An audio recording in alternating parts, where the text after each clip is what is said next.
Today we're gonna make spinach and 3-cheese stuffed shells. This is great for the holidays or anytime you're in a comfort food mood. Here are all the ingredients. Let's get into it right now. I always like to go over the ingredients. It helps me, but more importantly, it helps you. This is nothing hard about this dish. It's just a little time consuming. So because it's time consuming, I recommend that you make enough shells. Make it worth your while. They freeze really well, so I'm gonna do 40 shells here today. So maybe we have half of that tonight for dinner. Maybe we have a little bit more. I like to have a bunch of shells, and I don't recommend you follow any recipe that tells you 16 shells. It's just for 4 people. That's utterly ridiculous. 4 shells like this is not going to be anywhere near what you need. You're better off making more. You're also better off making a lot more sauce. So again, I have 1 pound of shells here, which is jumbo shells, which is probably 60 shells. Inevitably, the box or bag you bought are gonna have broken shells. You're gonna mess some up stuffing, so you wanna start with more. We have 1 pound of baby spinach that's gonna go into our stuffing. It looks like a lot now. It's gonna cook down. We're gonna squeeze the water out of it, and it's gonna be barely anything. We have a half a cup of Pecorino Romano that's going into the stuffing, and then an extra 1/4 cup will go on top when we bake it. I have 1.5 pounds of ricotta cheese. This is just whole milk ricotta cheese that I drained overnight, but you can see that it's already accumulating water right now. That accumulation has only happened with it being out of the fridge for about an hour. That'll be fine though. Just drain it a little bit if you can. I have 3 cups of shredded mozzarella cheese, and we'll just put 2 cups in our stuffing. Remaining cup we will put on our shells when we bake them. We have a half a teaspoon of garlic powder that's gonna go into that shell stuffing, and then we'll season it up with a little salt and pepper if we need to, and once it tastes perfect, we'll mix in 2 eggs. That's gonna be the binder. That's all the stuffing ingredients. The sauce ingredients is very simple, but I do recommend you make a lot of sauce for a recipe like this. You don't want to try to finesse things with like a little bit of sauce. You're gonna bake it, maybe it starts drying out. You want to have extra sauce. Everybody wants extra sauce when you make a dish like this. Recipe says 3 28-ounce cans of crushed or whole plum tomatoes. I just have a 105-ounce can here, which is about 3.5 of those cans. Extra virgin olive oil will go into the sauce. I have about 6 cloves of garlic. That looks like 8 that I sliced thinly. We have 2 ounces of tomato paste. That's gonna help for the sauce. And then I have a little bit of basil I'll mix in at the end. We'll season it up. A little bit of hot red pepper if you like. You don't have to put it in there. But we wanna make a really nice sauce, and we're gonna do that first. We'll put it on a simmer, and then we'll work on our shells. Okay, these are whole tomatoes, but you can use crushed as well. If you've been watching this channel a long time, you know I use all different types of brands. This brand's fine, Moody. By the way, I'm gonna just hand crush them. Just get something big that's a lot bigger than your tomatoes. But you can just throw them right in the pot, and you can use like a meat masher to break up your tomatoes too. The thing that's good about having so much extra sauce is that if you don't use it, you can just freeze it. Absolutely. And you can use it for so many other things. For something like this, like my grandmother never made more than less than 2 or 3 of these cans for sauce. I mean, the pots were just tremendous on the stove, and you know, because there'd be a lot of stuff cooking in there. Meatballs, everything. Make sure your hands are clean, roll up your sleeves, okay? And then we're gonna go in here. We're gonna get in there. Shield hand, regular hand, crushing hand. All right, this is how you do it. And don't worry, if you didn't get them all, they'll break down when we cook it, but you can also use like a meat masher or something else. Okay, make sure you have a large enough pot to fit your sauce. This is an 8-quart. Okay, I'm gonna heat this up to medium heat, maybe a touch less. Extra virgin olive oil I have. This is Partana brand. Just use a good brand, it doesn't matter. You know, I wrote the recipe, I think I said 4 tablespoons, you know, 1/4 cup. Just coat the bottom, okay? Garlic. We're gonna let this garlic get golden. We don't want to just put the garlic in and get no color on it. Getting that goldenness into it without burning it is gonna bring out tremendous flavor. It's gonna make our sauce taste like how it is at a good restaurant that has good sauce. So if you see like you're burning a little bit, just lower your heat or pick up your pot, but this will take a few minutes. A little golden on those edges there, you see that? That's good, that's what I want. Smell, now it's good. Okay, without that, it wouldn't be good. All right, crushed red pepper. If you don't like anything spicy, just omit this, okay? Just stick it in for like a couple seconds. Let's get our tomato paste in. Okay, and we're just gonna fry this paste up for a few minutes, and I'll just put a touch of water here so nothing burns, just a touch. And just try to spread that paste out, and we're gonna get it to fry. This is gonna improve our sauce, because essentially what we're doing here, we're making a quick sauce. We're not doing like hours of cooking. We're gonna just get this good, taste it, and then we will put it on a simmer, and then at that point we'll be able to work on our shells. You know, if you're a fast cook, you can get this whole recipe done in probably like 60 to 70 minutes, if you're fast. If you're slow, it might take you 7 hours, you know? Let's let this keep frying. See that? How nice that looks? We want that to keep cooking. Okay, see, that's really good. If it started burning at all, you just take a little touch more water or wine if you like, okay? Just like that. Now let's get these tomatoes in without making a huge mess, which I'm probably going to. Just use your wooden spoon to like, if there's any stuck garlic or anything, just remove it right now.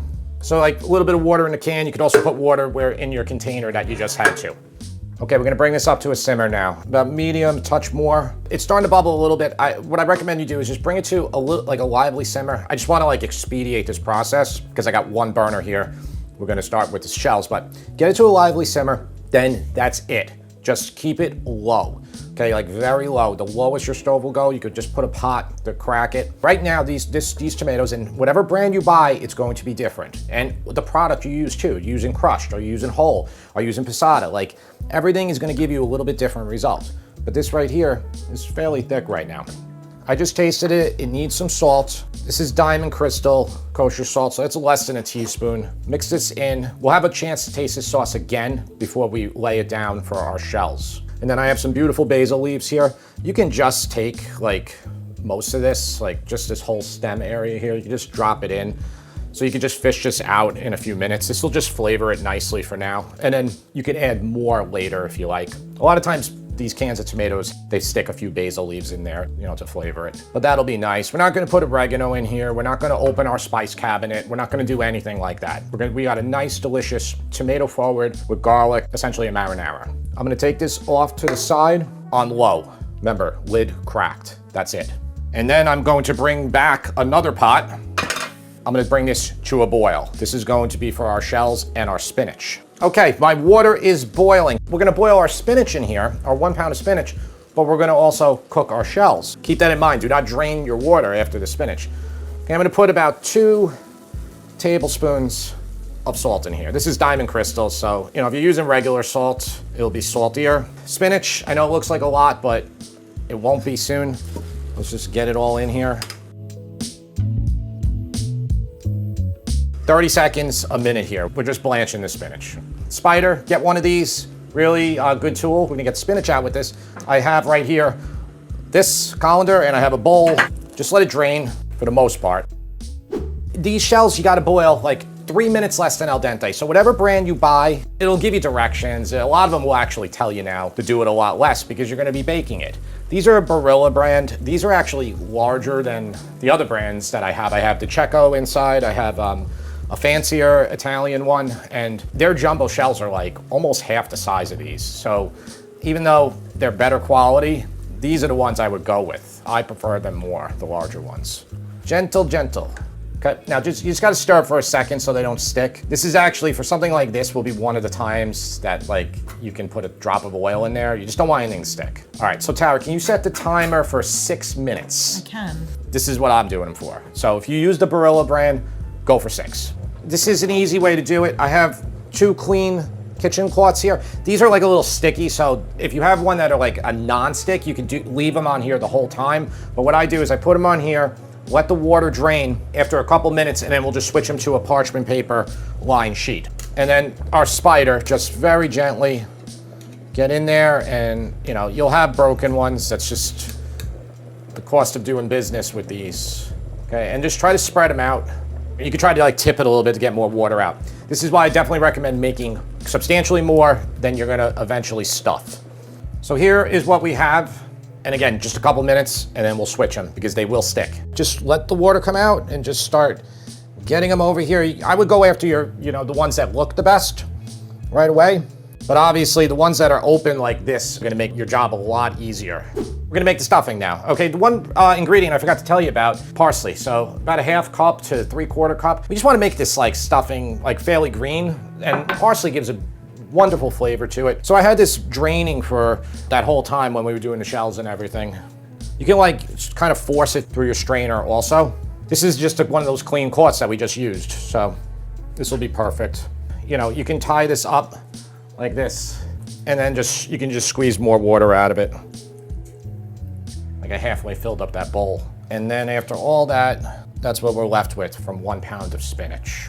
You want to add to this, get some boxes of the frozen stuff. Okay, and let's just chop this up. You can like run this through your food processor, get it super fine if you like to try to turn the stuffing completely green, or you can go like more rustic. 1.5 pounds of ricotta, half a cup of grated Pecorino Romano, the other quarter you can save for on top. And you can just eyeball everything. It doesn't have to be exact, which is the same for all food, all the time, always, okay? 2 cups of the shredded mozzarella, parsley, spinach, a half teaspoon of garlic powder. If you don't want this, you don't have to. You really don't have to add it. We got garlic in the sauce already. This is fine in here. This looks like a little bit more than that, so I'm not gonna use it all. And I can add more now because this is the thing about doing this. This is how you gotta mix this. Don't put your egg in yet, because if you put the raw egg in it, then you're not gonna really be able to taste it.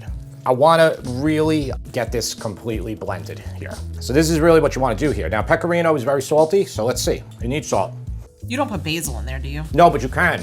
Listen, make things your own. If you want to put a ton of basil in here, go for it. I'm gonna put about a teaspoon in there of salt. So it's a good amount, but I want these to be really flavorful when you take a bite into it. And I am gonna put the remaining bit of that garlic powder in there. And I'm gonna put the remaining bit of that parsley in there. Pepper you could put in here, I'm not gonna do that. Now, could you also use the same filling for lasagna? Absolutely. Take your time here. This is actually the most important thing of the whole entire recipe. So what we're gonna do is put 2 eggs in here. When this is gonna bind it together, what does that even mean? It's gonna become sticky and hold together. Yeah, like not ooze out of the shells, right? Right. So when you get a stuffed shell, it's like has the stuffing in it still. So we're gonna start stuffing them in a second. Here is the sauce. So you can see the consistency of this here. You know, a little wet, which is fine because these are gonna cook in the oven for about 20 minutes covered, and then we'll uncover them. Often the problem with any of these sauce dish, like baked pasta dishes, lasagna, everything, people always complain about is that it's too watery, it's all that. That's like cooking it at the end without covering, but it's also about letting it settle. Let's give it that taste now, that one more taste, so we know exactly, you know, we want this to be really flavorful too. Good, a little bit more salt. And I'm gonna put a little bit more crushed red pepper in there. And we'll put a little bit more basil too. You could fish out those other leaves that we had there, but they're fine in there too. In the recipe that's already up, I did it in 2 baking dishes that were roughly a 9 by 13 baking dish. Each baking dish is gonna hold roughly 20 shells, give or take. You're not gonna be able to fit a full 40 in there. But I wanna show you a pan that can do it. This is a standard half sheet that is thicker on the edge. So this would be absolutely perfect for all these shells, and you would probably be able to fit the full 40 in there, because remember, this is 13 by 18. This right here is 9 by 13, so this is half of this. Okay, I recommend putting a really hefty amount of sauce down here, at least a ½ inch, but probably an inch is better. And that's why we made all this sauce. The pasta's not cooked all the way yet. You know, we cooked it like 3 minutes less than cooked. It's gonna absorb some of this liquid as it cooks. We still have a good amount of sauce here. We're gonna put some on top too, and then we wanna serve it on the side. Got our stuffing, got our shells, got our sauce. We'll, you know, I'll just do a few right now to show you how to do it. I've used these in a few videos now. These are like little tiny kid spatulas almost. You need small ones. You can do this with a pastry bag too. It's not the easiest thing because the cheese and spinach and everything, it's hard to pass it through. You can use a spoon. Sometimes it gets stuck to it. I find that these silicone ones are the easiest. Obviously, the ones that are completely open like this are gonna be much easier to stuff. One thing I didn't go into, if your stuffing is a little wet, like a little too wet, you can just add a little bit more pecorino, or you can add even some plain breadcrumbs, and that will just dry it up very, very quickly. Your stuffing might be wet if the ricotta is not drained enough. And you don't have to stuff it all the way like I'm doing here, okay? You can do these like halfway. You can get a lot more then, so it's kind of up to you. And you just do one at a time and then just lay them right here on top. All right, repeat for the next 36, 40. Okay, we have some delicious looking shells. Now, if you look at the photos on the attached recipe here, you will notice one pan I did sauce and then cheese on top. The other one I did nothing. So this choice is yours here. I think today I'll probably do the same thing. I'll do 1 and 1. So we'll put sauce on this one here. Now, you don't have to put a ton. I would go like this much.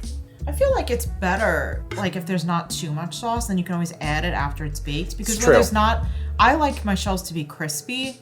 So I'll just do a touch on this one. Yeah. And then we have the remaining cheese. So this is like about a cup of mozzarella. I'm gonna put the majority on here too, because I'm just gonna do the sauce and cheese on this one, not so much on the other one. Okay, so here's the pecorino. Put a little bit on this one. All right, so you see how there's height here? So the cheese is not gonna stick, so it doesn't matter. All right, so let's just cover this tightly. This one, now, does not, especially if you had mozzarella here, it would be a bigger deal. But all you have to do then is take a sheet of parchment paper, then put your foil on top and lock it in. You're essentially creating non-stick foil. They do sell non-stick foil, I believe. Both of these are good.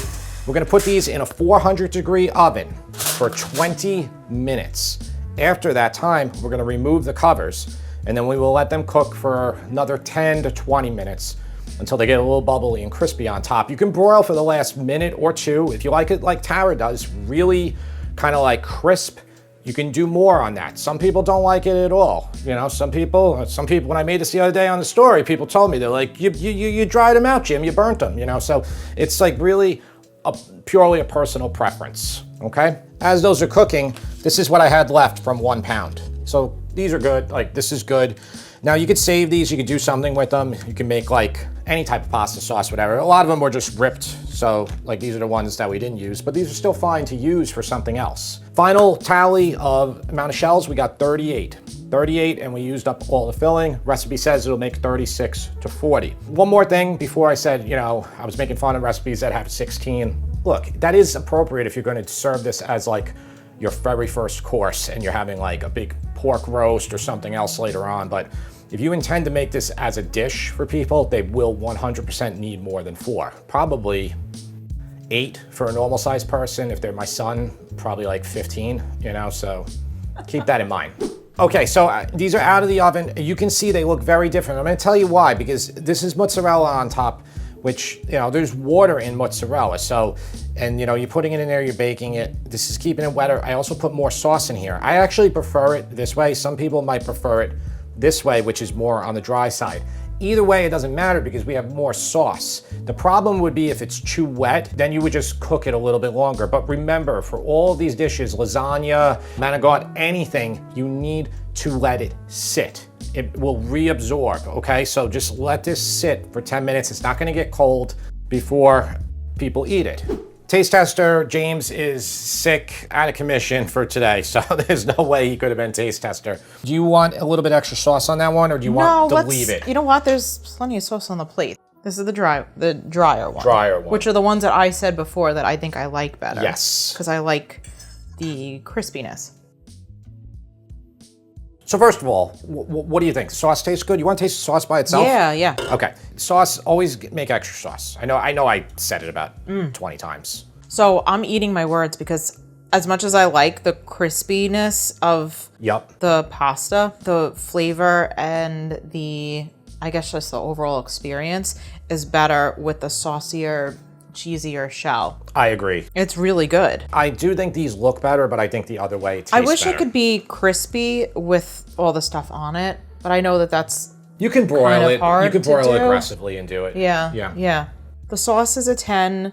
I'm gonna give the shells a 9. I feel like, I don't know, I know it's vegetarian, but I feel like it's missing a little bit of something. Little and anchovy I feel in like the sauce, it's maybe? not even that. I just feel like I would like it better if it had meat sauce. The marinara sauce by itself is great. I just feel like something is missing, and I think it's the meat sauce. Because I agree. That's kind of how we've had it. Yeah, you would always make it, even if you didn't have meat like in the sauce. So like, you know, you didn't have like, it's like a ragu. You would still have cooked that Sunday sauce with meatballs, sausages. That's what it is. And then that sauce is the sauce you'd be using for it. Yeah. But I wanted to do a purely vegetarian one here. Yep. So, but I do agree with you.